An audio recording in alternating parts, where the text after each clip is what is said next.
Hi everyone, eto nga at nag-aya yung asawa ko na kumain naman doon kami sa hotpot. Dahil nag-crave daw siya sa sabaw, aba talaga naman napaka-social mag-crave na ito, gusto pa niya sa hotpot. Sabi ko nga sa kanya dito, isasamahan ko lang siya kumain kasi busog pa ako.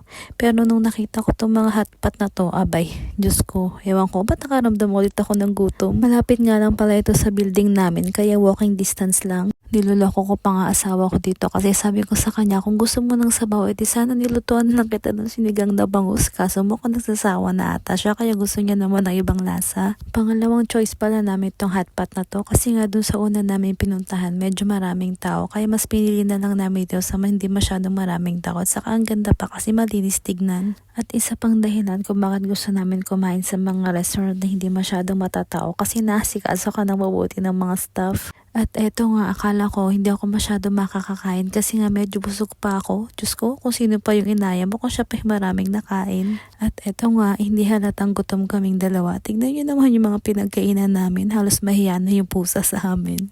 Saan kaya ako next iti-treat ng asawa ko? At hanggang dito na lamang. Thank you for watching. Bye!